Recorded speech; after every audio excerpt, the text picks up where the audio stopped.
DD किसान, बदलते भारत की शान।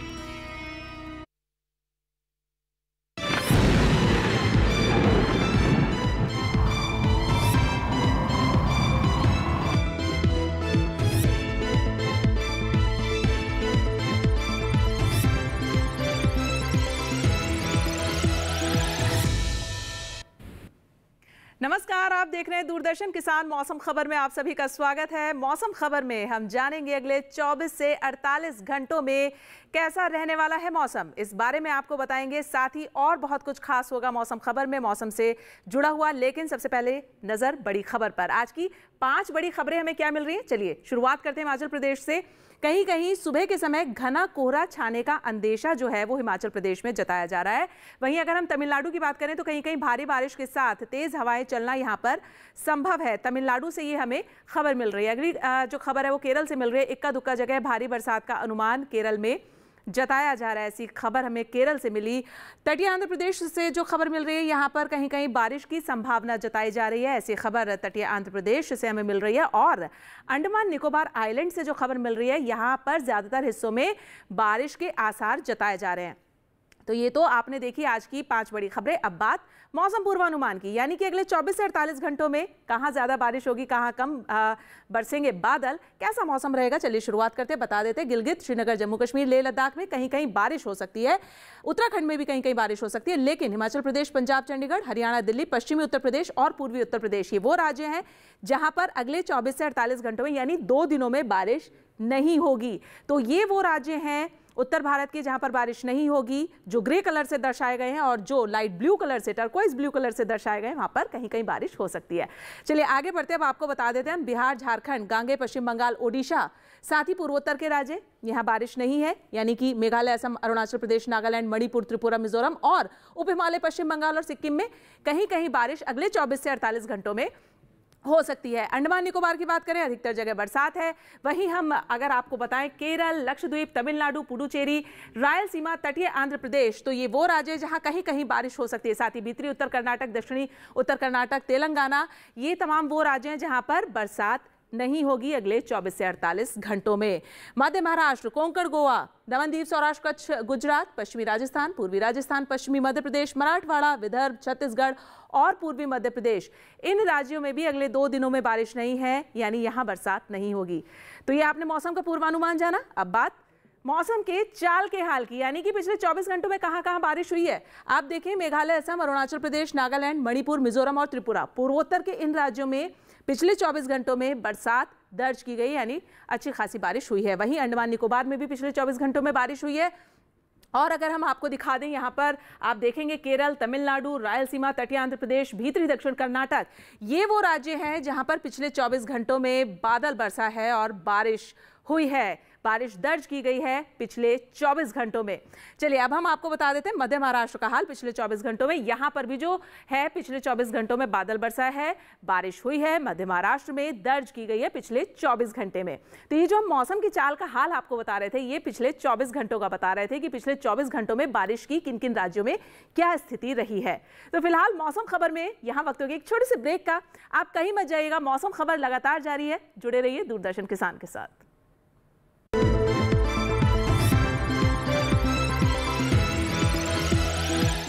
नई वॉशिंग मशीन। अच्छा है। यस। क्या हुआ? अरे शॉपिंग पे 2000 का कैशबैक मिला है, बस क्यूआर कोड स्कैन करना है। अच्छी धुलाई होगी, है ना? बैंक अकाउंट की पैसे रिसीव करते समय क्यूआर कोड स्कैन, पिन या ओटीपी की जरूरत नहीं पड़ती। वो सिर्फ पेमेंट के लिए चाहिए होती है। इसलिए अनजान कोड या लिंक से सावधान रहिए और नुकसान से बचिए। बच गए धुलाई से। ये नई धुलाई। अब यह कहता है कि जानकार बनिए, सतर्क रहिए।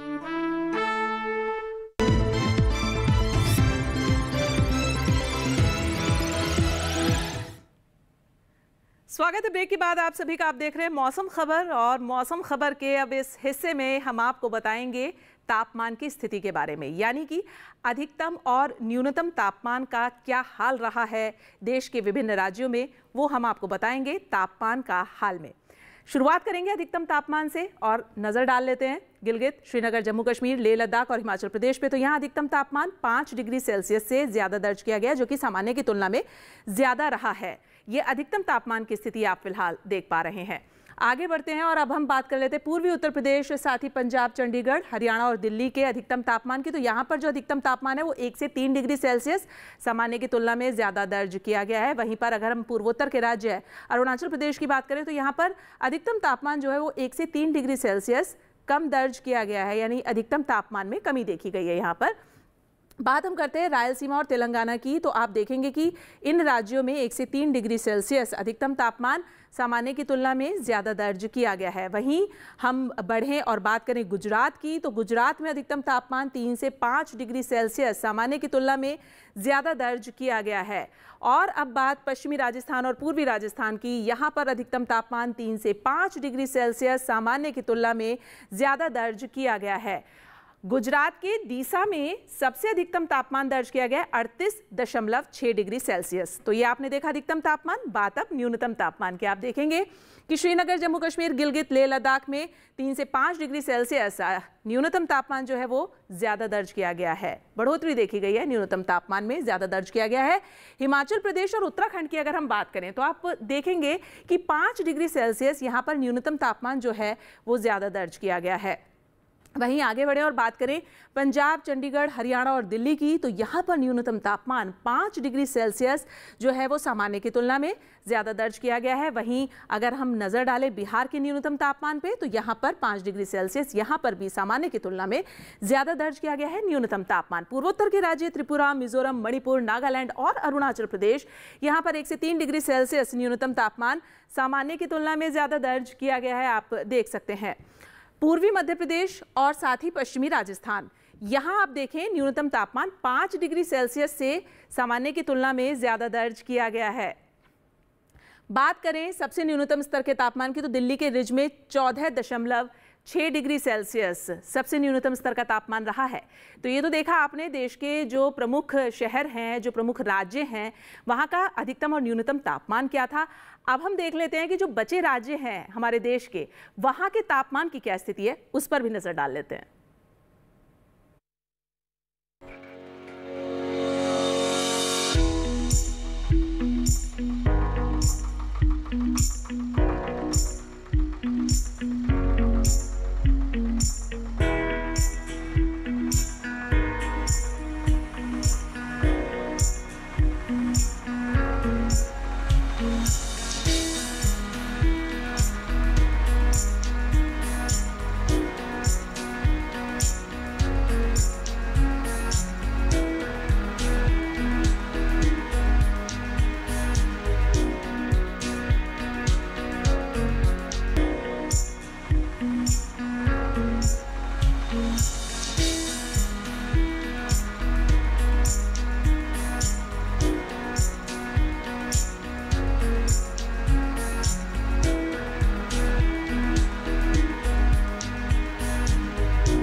और तापमान के हाल के बाद यहाँ वक्त हो गया एक छोटे से ब्रेक का। आप कहीं मत जाइएगा, मौसम खबर लगातार जारी है, देखते रहिए दूरदर्शन किसान।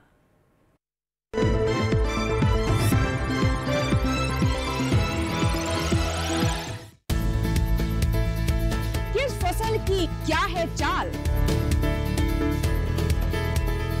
किस मंडी का क्या है हाल, उतरते चढ़ते भाव का असर,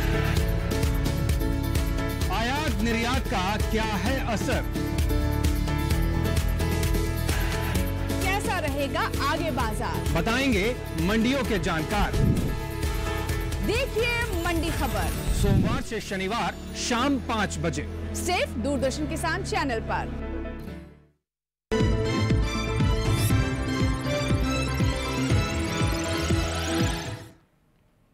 स्वागत है ब्रेक के बाद आप सभी का। आप देख रहे हैं मौसम खबर, और मौसम खबर के इस हिस्से में अब हम आपको बताएंगे एयर क्वालिटी इंडेक्स के बारे में, यानी कि वायु गुणवत्ता के बारे में आपको जानकारी देंगे कि जो देश के प्रमुख शहर हैं उनका वायु गुणवत्ता का सूचकांक क्या रहा है, कितनी हवा प्रदूषित रही है और कितनी साफ सुथरी रही है। ये सब आपको जानकारी देंगे हमारी एआई एंकर भूमि।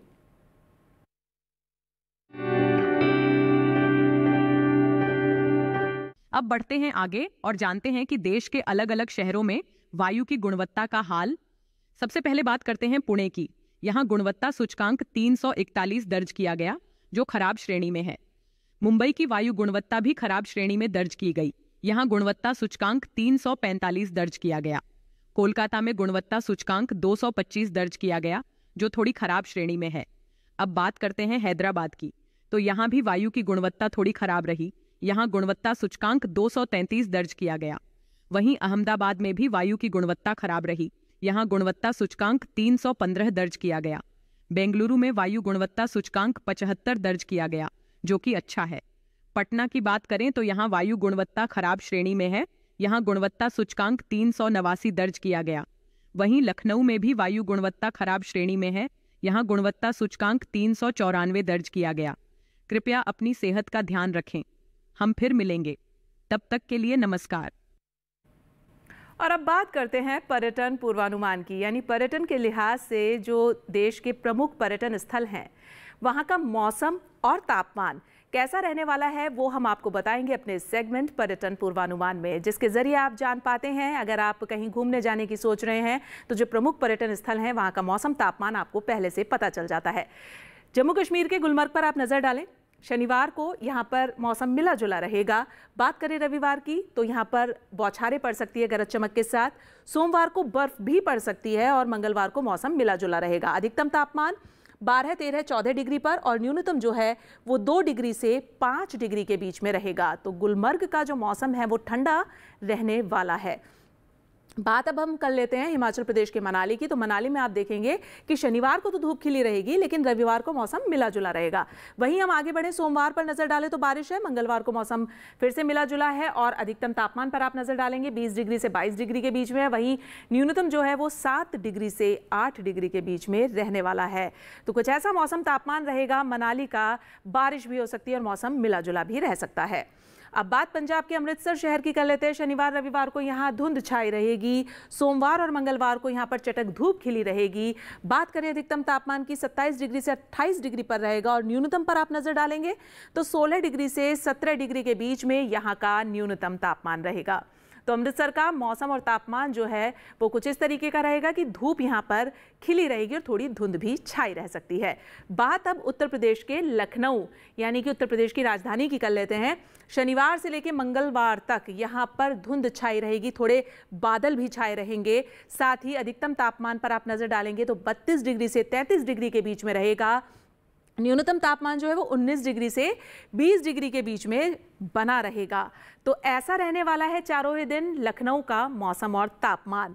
बात अब सिक्किम के गैंगटॉक की। शनिवार और रविवार को यहाँ धूप खिली रहेगी, लेकिन सोमवार को मौसम मिला जुला रहेगा, थोड़े बादल भी रह सकते हैं। मंगलवार को यहाँ बारिश रहेगी। अधिकतम तापमान आप देखेंगे 18 डिग्री से 20 डिग्री के बीच में और न्यूनतम जो है वो चारों ही दिन एक समान बना रहेगा 12 डिग्री पर। तो ऐसा मौसम रहेगा गैंगटॉक का कि हम वहाँ बारिश भी रहेगी, धूप भी खिली रहेगी और थोड़े बादल भी छाए रह सकते हैं। मिला जुला सा मौसम रहेगा। बात असम के सिलचर की करें तो सिलचर में आप देखेंगे कि कोहरा और धुंध छाई रहेगी शनिवार से लेकर मंगलवार तक। कुछ ऐसा मौसम रहेगा सिलचर का, ठंडा सा रहेगा।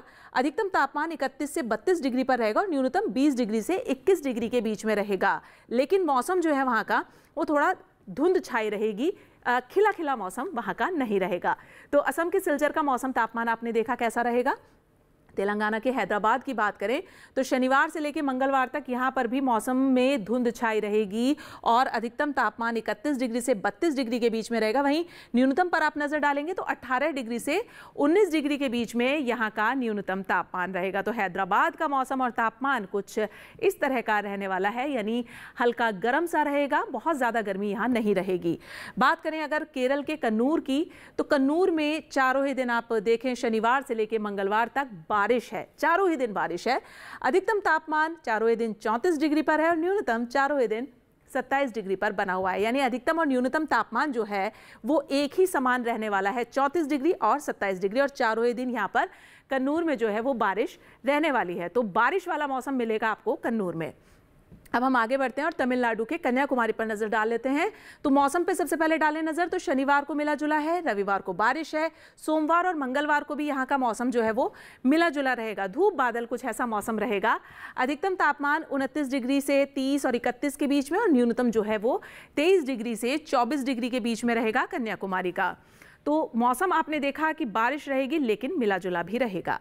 बात अब राजस्थान के जोधपुर की कर लेते हैं। जोधपुर में शनिवार से लेके मंगलवार तक चारों ही दिन चटक धूप एकदम खिली रहेगी, यानी मौसम खुला रहेगा।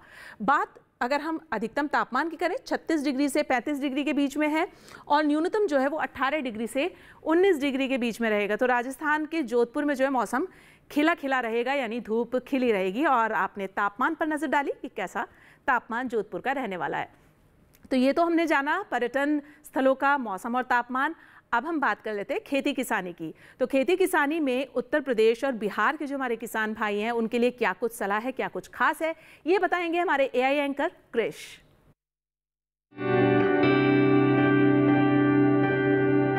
नमस्कार, आप देख रहे हैं डीडी किसान। मैं हूं एआई कृष और आज हम उत्तर प्रदेश और बिहार में होने वाली खेती किसानी से संबंधित सलाहों के बारे में पूरी जानकारी देंगे। मौसम को ध्यान में रखते हुए उत्तर प्रदेश के किसान असिंचित क्षेत्रों में गेहूं की बुवाई कर सकते हैं। साथ ही यहां के किसान अभी के समय मटर की बुवाई भी कर लें। मटर की बुवाई से पहले मिट्टी की नमी का खास ख्याल रखें ताकि बीज का अंकुरण सही तरह हो। उत्तर प्रदेश के किसान गन्ने की बुवाई भी कर लें। यहां के किसान सरसों की नई किस्मों का चयन कर बुवाई करें। उत्तर प्रदेश में अभी मेथी और लहसुन की बुवाई की जा सकती है। यहां के किसान उपयुक्त नमी की स्थिति में चना और मसूर जैसी रब्बी फसलों की बुवाई शुरू कर सकते हैं। साथ ही उत्तर प्रदेश के किसान बेबी कॉर्न की बुवाई भी कर सकते हैं। बात करें बिहार की तो यहां के किसान गेहूं की बुवाई के लिए खेत तैयार कर लें। बुवाई से पहले गेहूं के बीजों की अंकुरण क्षमता की जांच कर लें। बिहार के किसान मसूर की बुवाई के लिए खेत तैयार कर लें। खेत तैयार करने के लिए पहली जुताई मिट्टी पलटने वाले हल से और दूसरी जुताई कल्टीवेटर से करके खेत को समतल कर लें। बिहार में अभी के समय आलू की बुवाई शुरू की जा सकती है। अच्छी पैदावार हासिल करने के लिए आलू की अगेती किस्मों जैसे कुफरी अशोक, कुफरी पुखराज और कुफरी अरुण का चुनाव करें। आलू की बुवाई से पहले बीजोपचार जरूर कर लें। बिहार के किसान इस समय बैंगन और मिर्च की फसल की लगातार निगरानी करते रहें। इन फसलों की नई पत्तियों में फफूंद जनित रोगों और कीटों का खतरा देखा जा सकता है। किसी भी प्रकार के कीट लगने पर कृषि विशेषज्ञों की सलाह पर कीटनाशकों का छिड़काव करें। इसी तरह कृषि और किसानों से जुड़ी हर महत्वपूर्ण जानकारी के लिए हमारे साथ जुड़े रहिए और देखते रहिए डीडी किसान। धन्यवाद। देश के कई हिस्सों में इन दिनों बारिश भी हो सकती है और तेज हवाएं चलने की भी संभावना जताई जा रही है। तो ऐसे में हमारे किसान भाइयों को किन बातों का ख्याल रखना है, किन बातों पर ध्यान रखना है, क्या कुछ सलाह है उनके लिए, ये हम जानेंगे डॉक्टर आशुतोष मिश्र से, जो वैज्ञानिक हैं पुणे स्थित मौसम विज्ञान विभाग में। केरल के किसान भाई केले के पौधों को सहायता प्रदान करें तथा सब्जी के पांडालों को मजबूती बनाए रखें। उड़ीसा के किसान भाई परिपक्व धान एवं मक्के की कटाई का कार्य जारी रख सकते हैं। मिट्टी में पर्याप्त नमी उपलब्ध होने पर सरसों, मूंग, उड़द, मूंगफली, तोरिया, कुल्थी, चना, सूरजमुखी, लोबिया, मटर एवं मसूर इत्यादि की बुआई का कार्य जारी रखा जा सकता है। बिहार में सरसों, मक्का तथा लहसुन की बुआई का कार्य किया जा सकता है। आलू की रोपाई करने की सलाह भी दी जा रही है। पश्चिम बंगाल में धान तथा उड़द की परिपक्व फसलों की कटाई के कार्य शुरू करने के लिए समय अनुकूल है। मक्का, सरसों तथा मटर की बुआई कार्य भी कर सकते हैं। आलू की रोपाई भी की जा सकती है। असम में पकी हुई मूंग तथा उड़द को तोड़ने का कार्य किया जा सकता है। रेपसीड, तोरिया, सरसों, बैगन, मूली, पालक, गाजर, नोलखोल तथा फ्रेंच बीन इत्यादि की बुआई कार्य भी जारी रखा जा सकता है। आलू की रोपाई भी कर सकते हैं। मेघालय में लोबिया की कटाई तथा अदरक और हल्दी की खुदाई का कार्य करने हेतु समय अनुकूल है। पत्ता गोभी, फूल गोभी एवं बैगन के पौधों की रोपाई कार्य भी जारी रखा जा सकता है। हिमाचल प्रदेश में टमाटर तथा सेब के पके हुए फलों को तोड़ लें। गेहूं, चना, सरसों, लहसुन, प्याज इत्यादि की बुआई भी की जा सकती है। फूल गोभी, पत्ता गोभी, नोलखोल, ब्रोकली इत्यादि की रोपाई कार्य भी जारी रखा जा सकता है। शलजम एवं मूली की बुआई भी कर सकते हैं। जम्मू और कश्मीर में परिपक्व बासमती धान की कटाई का कार्य किया जा सकता है। गेहूं, मटर, चना, मसूर, सरसों, जई तथा लहसुन इत्यादि की बुआई भी की जा सकती है। पालक, मेथी तथा धनिया की बुआई भी कर सकते हैं। आलू, नोलखोल, पत्ता गोभी, ब्रोकली इत्यादि की रोपाई भी की जा सकती है। राजस्थान के किसान भाई गेहूं, जौ, चना, जई, सरसों, तारामीर, गाजर, मूली तथा सौंफ इत्यादि की बुआई का कार्य जारी रख सकते हैं। और अब बात करेंगे हम मौसम खबर में आज की फसल की। आज की फसल में हम आपको बताएंगे मक्का के बारे में। जी हाँ, मक्का की गिनती आप जानते हैं लोकप्रिय फसलों में है और बेबी कॉर्न इसी का रूप है। इससे आमदनी भी काफ़ी ली जा सकती है और इसकी जो फसल है वो पूरे साल भर आप ले सकते हैं। और क्या कुछ खास है, देखिए हमारे इस खास रिपोर्ट में।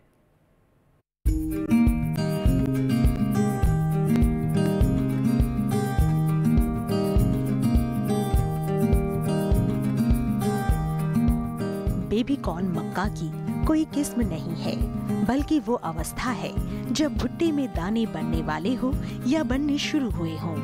इसका इस्तेमाल सलाद के साथ साथ सब्जी, खीर और हलवे में भी होता है। भारत में इसकी खेती मुख्य रूप से शहरों से सटे इलाकों में होती है। ये काफी पोषक है और शायद यही बढ़ती हुई मांग की वजह है। इसके खेत की तैयारी आम मक्का की तरह ही होती है और इसे 2 तरह से उगाया जाता है। आदर्श अवस्था में 1 हेक्टेयर में 58,000 पौधे लगाए जाते हैं। इस पद्धति में स्वीट और बेबी कॉर्न दोनों ही प्राप्त होते हैं। दूसरी पद्धति में 1 हेक्टेयर जमीन पर पौधों की संख्या 1.25 लाख के करीब होती है। इसमें तमाम भुट्टे बेबी कॉर्न के रूप में इस्तेमाल किए जाते हैं। बेबी कॉर्न के लिए 1 हेक्टेयर जमीन पर 20 से 25 किलोग्राम बीज की जरूरत होती है। 1 हेक्टेयर के लिए 1.5 से 2 क्विंटल नाइट्रोजन 3 बार में डालना होता है। इसकी फसल अमूमन 50 से 60 दिन में तैयार हो जाती है। तुड़ाई पर खास ध्यान देने की जरूरत है, क्योंकि भुट्टा बहुत तेजी से बढ़ता है, इसलिए इसे जितना जल्दी हो सके बाजार भेज देना चाहिए। सुबह का समय तुड़ाई के लिए उपयुक्त है।